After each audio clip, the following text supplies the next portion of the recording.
Driving Conversations, the only show filled with high-octane driving conversations about technology and innovation here in Orange County. From the one organization fueling both, OCTANE Driving Conversations, with your host, Austin Wildman. All right. Good afternoon, everybody. This is Austin Wildman with OCTANE. We're going to be driving innovation again today. I'd like to welcome my guest, Craig Glynn from Edward Thomas and Associates. How you doing today? Doing well, Austin. How are you today? I'm fine now that we have you on the show. Well, thank you for Absolutely. that. You pumped me up for the afternoon here. Well, we're really excited to talk about not only a lot of the innovation that OCTANE is obviously driving in Orange County, but now actually we have you helping us out, and you're a big part of what we're doing now. But before we jump into that, Craig, tell us a little bit about yourself. Sure. My background started out way back when in public accounting with what was then the Big Eight. I was working with Deloitte. That's a firm that's still out there as the Big Four, and I left that a while back to go into private industry. And I've worked in companies ranging from $600 million manufacturing company where I was a CFO to a startup with three other guys where I was also the CFO. And in 2011 decided to parlay that experience into offering services for companies who need to deal with systems and controls and processes and that sort of thing. Great. I'm hearing a little bit of the best of both worlds, kind of the big folks as well as some startups. But what you got going on right now is Edward Thomas and Associates. Yep. What is going on there? What is Edward Thomas? Well, what we do is focus on the areas that the controller and CFO might need to worry about, and we like to focus on technology companies, which is one of the reasons we're working with you folks at OCTANE. And really we're able to support companies from the very beginning on up to their more mature stages, depending on where their needs are. We feel we can step in and augment internal staff or do the full back office functions, accounting and bookkeeping and that sort of thing, on up to helping people prep for transactions, such as a public offering or an audit if they need that sort of thing. And we believe you can do that as well. We actually enjoyed really getting to know you guys as far as on the growth services part. Let's talk a little bit about Orange County. Obviously, we have a lot going down here. Tell us a little bit about what you see going on in Orange County. Why Orange County? Why are you guys here? Well, we're here because we see Orange County as a growing area, rapidly growing area, particularly in technology and medical devices and some of the biomed stuff, but just a really vibrant economy. And when we were looking at the market, one of the things that really caught our eye was the organization that OCTANE is bringing to the ecosystem of the technology startup and even the more mature technology companies in their space. And ophthalmology, technology is broadly, in my parlance, speaks broadly not just to people doing software and what you view as traditional technology, but also the stuff that goes into a medical practice and ophthalmology and that sort of thing, which you guys also focus on. Yeah, my unbiased opinion, I've heard some great things about OCTANE as well. I'm sure you have. You'll have to pay me for that later. Yeah, exactly. But what sets you guys apart? You know, you've told us you've been with Deloitte, you've been with some of the big folks when it comes to accounting, but you have that uniqueness of the experience with startups. What sets Edward Thomas apart? We think what sets us apart is our experience. We have, as I said, we've been on the consulting side, on the outside as auditors and professionals providing advice to companies, and we have sat in the desk of the controllers and the CFOs who are making the decisions day to day in the line management of the business. So we feel the pain of a controller or CFO when they have to deal with a technical accounting issue or systems issue, that sort of thing, which oftentimes other consultants who've never had that experience from the businessman side really don't appreciate. It's definitely unique, definitely a unique characteristic having someone, I guess, in your perspective, who's been on the startup side. Can you tell us a little bit about the startups that you were working with? I mean, it's very unique that you get the consultant who's had that much experience. Sure, I'd love to. Technology startups back in the .com era. You remember that, Austin? Of course. Maybe you read about it. Yeah. In the .com era, I was in two technology companies in that time frame. One was a very well capitalized company that was formed by the telephone companies with entertainment business partner to figure out how to compete against the cable. How do I offer two-way digital video communication and entertainment? And that predated DSL. So they were doing cutting-edge R&D and learned a lot about the media and the different platforms that are available. And ultimately, a number of those companies went on, not through that partnership, but went on and deployed systems.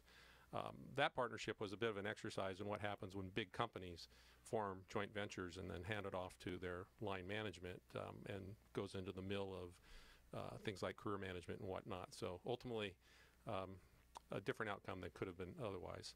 And then other startups have been in the new media space in the .com era again, where we formed a company and started delivering services targeted at families who wanted to have internet experience for the kids, but a little concerned about safety. And right. You know, we offered a subscription service that would put content on the machine locally. Kids could interact with it and didn't have to worry about getting out on the broader internet through that service. I've also been in power generation. It's a company that was manufacturing microturbines and using other technology to deploy into energy efficiency marketplaces. And that was, the company had actually been around a while as an engineering shop, but the startup element of it was taking its engineering savvy and putting it into products and taking it to market. So just to keep highlighting on and stay on track with the startups, you work with a lot of startups now, people going through a growth stage or even an M&A merger acquisition period. Is there any common roadblocks, I don't want to say problems, that keep popping up that you see? Well, we'll call them issues. Okay. A big issue that oftentimes doesn't get addressed early enough in an organization's history is the systems and procedures. Early days, a lot of companies, and rightly, are focused on their product, their technology, the market that they want to address, and the research that needs to be done to get the system working, to figure out what it is that they're doing and make sure that it can address the market thereafter. And they don't really think about the systems that need to be in place to support them when they want to get to the point of a transaction, if they're fortunate enough for that, or just to support their organic growth over time. Oftentimes, that's sort of an afterthought, and by the time you're approaching an inflection point in growth or a transaction of some sort, you're going to spend a fair amount of time, more time than you should, going back and pulling together information, putting processes in place so that you can pull accurate financial information, have the other information around a data room, that sort of thing, which if you build it from the ground floor up, it's much easier to have in place than it is to go back later and pull it together. Right. Now, when you're working with these companies, is there any specific metrics that you look for, or is it, even on the flip side, is there anything that might disqualify a company from your services? Well, that's an interesting question. Disqualify. I would say generally the company has to be at the right stage in its life cycle for us to be effective helping it out, which means it can't be really early stage. It's got to be past the idea stage. It's got to have some organizational mass to it and some funding and that sort of thing. Having said that, I do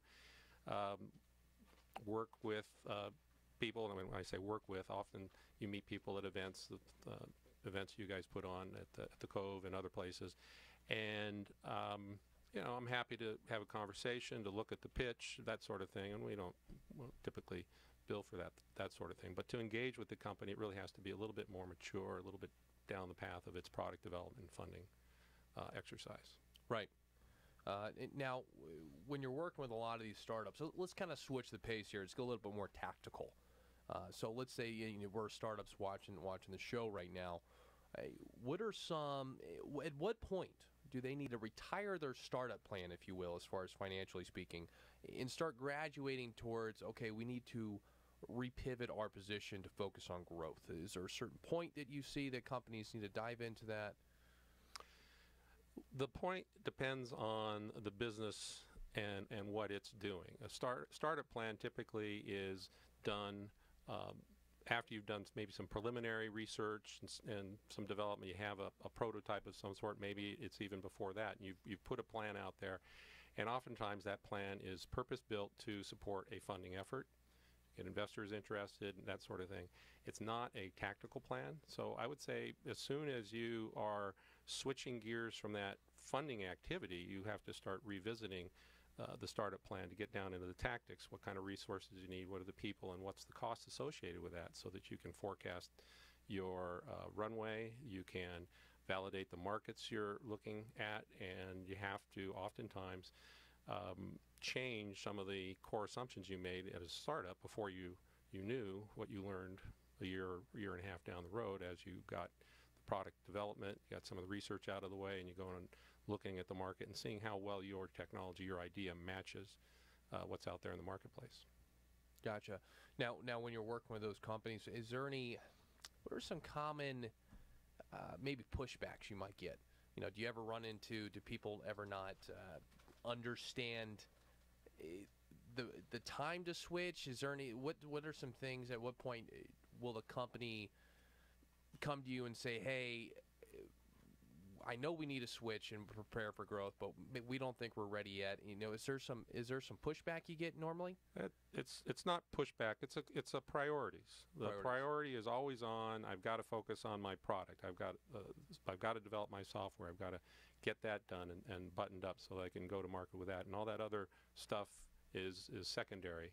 And in a certain sense, that's true. It is secondary, but it's also core. If you're to be successful in the long run, you have to have the right kind of systems and procedures in place from a relatively early stage if you want to really be able in a position to grow the business or to take it to a point and exit, as an example. Right. So give me some advice. I'm a startup company. I'm a tech startup. I just got $1 million worth of funding. I'm ready to go. What are 2 pieces of advice you can give me? 2 pieces of advice. You've got $1 million. Congratulations. Don't go out and have a party. You got $1 million from people who are interested in seeing that deployed in an effective fashion. So my advice would be focus on what you raise that money for. Oftentimes it's to get to a proof of concept with your product or software idea, and you need to be able to demonstrate that fairly early. And $1 million seems like a lot of money, but it isn't really as much money as you might think. It can go pretty quickly. So don't think like I got $1 million, the work's over. No, that's where the work starts when you get that $1 million. Yes, it does. Well, awesome. So for those of you who don't know, Craig is on our growth services platform. You are an advisor. So if we wanted to come and track you down, Edward Thomas and Associates, we need your help. Where we can find you on growth services? I believe you can. You just go on there and search it in. I can find me most of the time, so I'm sure somebody else can do it if I can. Well, great. I want to sincerely thank you and Ed, your partner, as well, for being on board with OCTANE. And folks, if you don't know, these 2 gentlemen are very committed to growth, not only in Orange County but Southern California, committed to the startup community, and you can find them here at OCTANE. Awesome. Well, I want to thank you, everybody, for listening in with us today. We have a big medical conference coming up. If you are listening to this before October 30th, I'll be there. I'll be there. Yeah, of course you will. Yeah. Come find us. Come join us.